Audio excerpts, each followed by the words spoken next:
আমি একটা রেকর্ডিং এজেন্সির প্রতারণা নিয়ে নিউজ করতে গেছি, 4 জন মহিলা মিলে আমাকে বেধড়ক পিটিয়েছে। আমি বিচার হবে কিনা জানি না, তবে আমি এযাবৎকালে বিচার হইতে দেখিনি।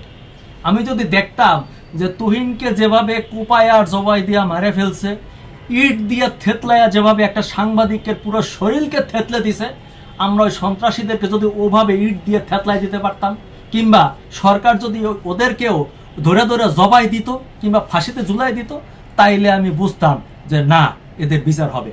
আমি বিচার হবে কিনা জানি না, এদেরকে ধরছে এটি সন্তুষ্ট প্রকাশ করছি, কিন্তু আমার মনে হয় না যে শেষ পর্যন্ত বিচার হবে। আপনি দেখেছেন যে অনেক বড় বড় সন্ত্রাসীরাও কিন্তু ইদানিং বেরিয়ে যাচ্ছে। আমার মনে হয় যে আইনের কোনো একটা ফাঁক ফোকর দিয়ে কিছুদিন জেলখানায় থাকার পর এই সন্ত্রাসীরা আবার বেরিয়ে আসবে, এদের বিচার হবে না। তবে এদের বিচার যদি হয়, এটা উদাহরণ হবে, দৃষ্টান্ত হবে, তাহলে কিন্তু এটা কমবে। আপনি যেই দেশে বিচার নাই সেই দেশে তো অপরাধ ঘটতেই থাকবে। আপনি বিচার করে এমন দৃষ্টান্ত স্থাপন করেন যাতে এইটা করতে আর কোনোদিন কেউ সাহস না পায়। তবে আমি মোটামুটি কনফার্ম যে আলটিমেটলি বিচার হবে না। হয়েছে কি যে অপরাধীরা যখন অপরাধটা করতে থাকে তখন মনে করে যে অপরাধ করাটাই তাদের পেশা। চাঁদাবাজরা যখন চাঁদা তুলতে থাকে তাদের এরিয়া এরিয়া ভাগ করা থাকে এবং মনে করে এইটাই তাদের ইনকাম সোর্স, এই করে তাদের খাইতে হবে। তো সেখানে যখন আমি যাই, হানা দেই, তখন তো তাদের স্বার্থে আঘাত লাগে, আর সেই স্বার্থে আঘাত লাগে বলেই কিন্তু আমাদেরকে আঘাত করে। আপনারা দেখেছেন যে আমি বিভিন্ন সময় অসংখ্য মার খেয়েছি। আপনাদেরকে যদি আমি দেখাই যে আমার 2টা হাঁটু সব সময় ক্ষতবিক্ষত থাকে, আমি অসংখ্যবার হোঁচট খাই, পড়ে যাই, মারধর করে। আপনি দেখেছেন যে কিছুদিন আগে একটা রিপোর্ট করতে গিয়ে, যদিও সেটা চাঁদাবাজির রিপোর্ট না, 4 জন মহিলা মিলে আমাকে বেধড়ক পিটিয়েছে।